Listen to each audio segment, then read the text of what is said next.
So a good farmer once said to me, if the leaves and fruit of a tree look sick, don't spend time looking at the leaves and fruit. Instead, examine the roots. A tree's health depends on the quality and depth of its roots. It's helpful to think of our own health in this way.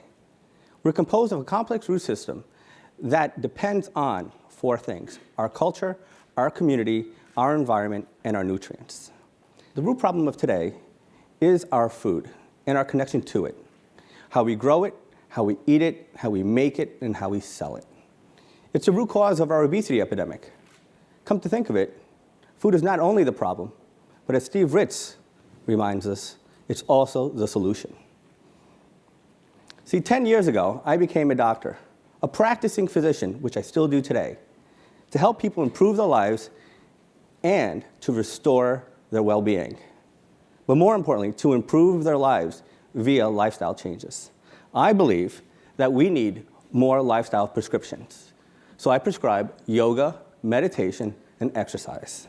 But more importantly, I prescribe real food, 365, 3 times a day, whole food, plant-based diets, 365, as well as fruits and vegetables. Why? Because in today's society, this reductionist model that we're currently practicing, a pill for an ill, won't work for these, what we call the web of chronic diseases. As you can see, these are lifestyle related. These are lifestyle risk factors that we have to start changing, and again, it begins with food. Why? Because 80% of these chronic diseases are preventable by changing our lifestyle.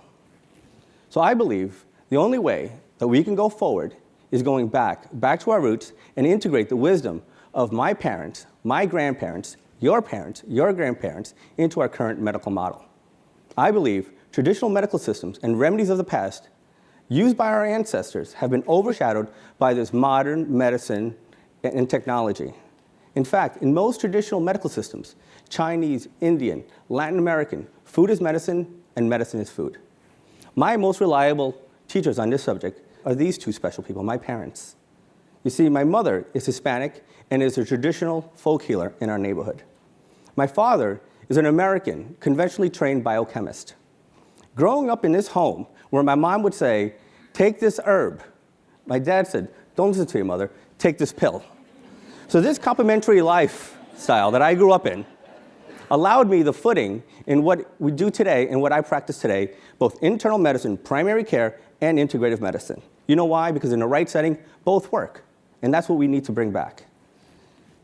See, I'm a kid from Queens, Jackson Heights. And Jackson Heights, if you haven't visited, it is the most culturally and ethnically diverse neighborhood here in New York, and some say the country. Every time I go home to Jackson Heights, I connect with my roots. After a big welcoming hug and kiss from my mom, and if you come to our house, she'll do the same for you, the first thing she'll ask you is this: ¿Tienes hambre? Are you hungry? See, growing up in Queens, and this is my little brother, our house always smelled like food. That's my dad and my brother and I, and my grandfather and my mom. So how she made all this food, my poor mom has these arthritic hands, how she made it in this small little kitchen, I never understood. Well, what I do remember is her telling us, boys, eat your medicine, in Spanish, of course. Sometimes you just got to scratch your head. And Wendell Berry, the famous farmer and environmentalist, once said, there's no connection between food and health.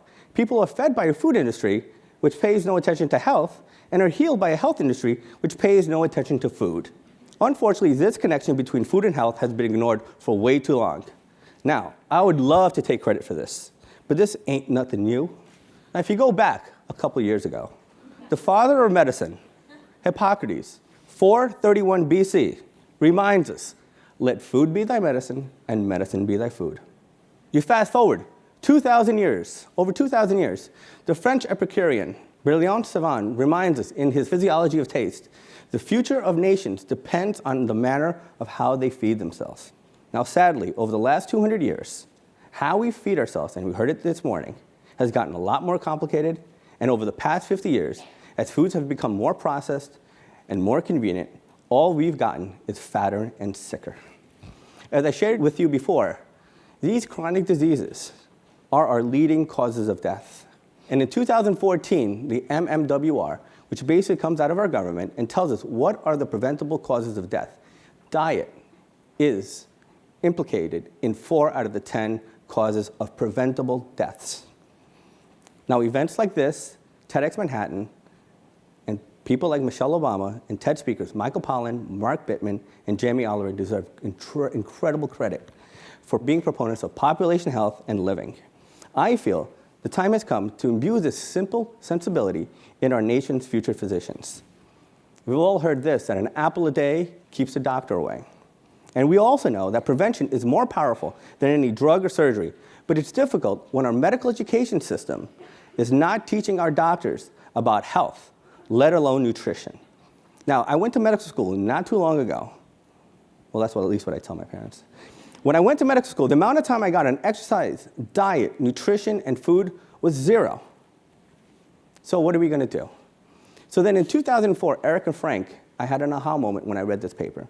Basically, what it boils down to is that research has shown that a doctor practicing a healthy behavior was one of the most powerful predictors of them counseling their patients on a healthy behavior. Now, we all remember these. This ad here.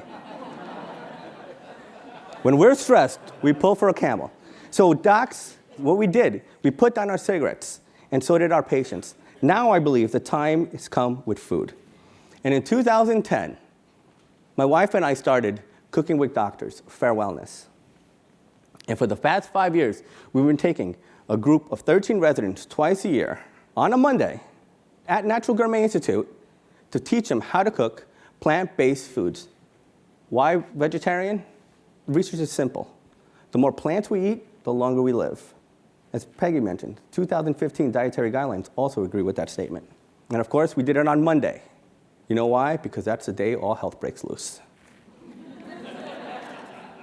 The goals of my cooking classes are simple.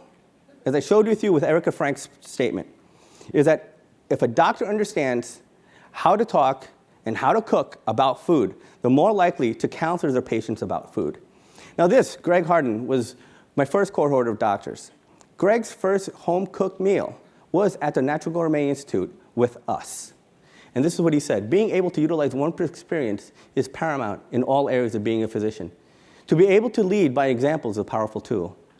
I already speak more on nutrition in my clinic visits than 2 years before. So now the big question: who loves hospital food? And by the way, this is chicken on the top left, okay? A nice scoop of mashed potatoes and spinach. That's what I'm told it was, all right? That's what I'm told it was. So obviously, we can no longer deny that hospitals and clinics offer food choices that are no better than fast food, or even possible food here. So these priorities obviously have to shift. They must invest in developing a culture of wellness, and in order to maintain both a healthy workplace and workforce. The paradox, to me, is simply shocking. How other sectors, business sectors, can focus on health promotion, but healthcare, in fact, lags behind. I've always said, how about putting some health and care back into healthcare? So one of the coolest things we did last year is, as Peggy mentioned, we have 19 hospitals affiliated with North Shore LIJ Health System. And Chef Kylie, right there in the front left, and Chef La Marita from the Natural Gourmet Institute, what we've done is partnered and collaborated. And what we do for the last 2 years is actually invite all of our chefs from our hospitals to the Natural Gourmet Institute to learn how to cook whole food, plant-based diets, so therefore they can take it to their hospital and actually put them on the patient's menus. I firmly believe that if we improve the hospital food, we improve medicine. Next step. Oh, thank you. Next step. So this is a little shout out to both Mr. Kalicki and Mr. Meyer. A healthy cafeteria, an employee gym, a juice bar, a garden should be as mandatory as restrooms and operating rooms. Did he say a garden? Yes. So this is one of the coolest things we've done. During World War II, if anyone remembers, there was things called Victory Gardens. This is the Victory Gardens initiative by Harry Truman at that time. And basically what it mandated was that people throughout the United States grew their own produce in their own yards, parks, and community gardens, so that all available industrial resources of plants, vegetables, and fruits and vegetables would go to the war effort. I firmly believe today we are fighting a different type of battle, and we heard about it this morning, the battle against obesity, food insecurity, and the health of our communities. But as anyone who lives in New York, finding an abandoned rooftop is a tall order. And allowing us to build anything on that is even a greater effort. So we turned this into this. So we all have heard of farm to table, correct? How about from rooftop to bedside? And this is what is happening at Lenox Hill Hospital. So we opened up Victory Greens last year, and it was a huge success. We expected and we catered 100 people. Over 350 people showed up to that Victory Greens grand opening. This past year, over 1,000 people have entered the garden, and thousands of people have actually come and enjoyed what I call my gift to my community, my healthcare community. We've turned this abandoned rooftop into a beautiful space that nourishes both the mind, the body, and the soul of our staff. Our garden, and we actually put rocking chairs. That was my wife's idea. And it's been a great, my favorite thing is seeing our staff workers taking a nap during their break on a rocking chair. But of course, waking up and getting back to work. So our garden is organic, from the wood to the poop, that's what I've been told to say. It's also respectful of biodiversity. We grow 7 types of basil, 5 types of mint, everyone's favorite strawberry, which don't last, sage, chives, our famous chard, rainbow chard, and that's how big they are. And of course, in the springtime, we grow our beautiful sunflowers. So Victory Greens, that's our hashtag. And what we've asked people to do, this is me taking a group of medical students, teaching them about botanical medicine. As we know, most of our medicines come from plants. We've also, what I think is really awesome, is that on every other Tuesday, we invite the entire hospital staff to come out to the garden and snip.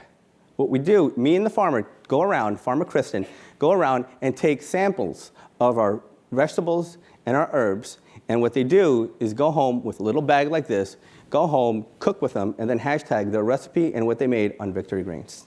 We've donated our bounty to local restaurants, like our favorite in the neighborhood, Kendall Cafe. And that's chef right there taking some of the mint, going home and making some non-alcoholic mojitos.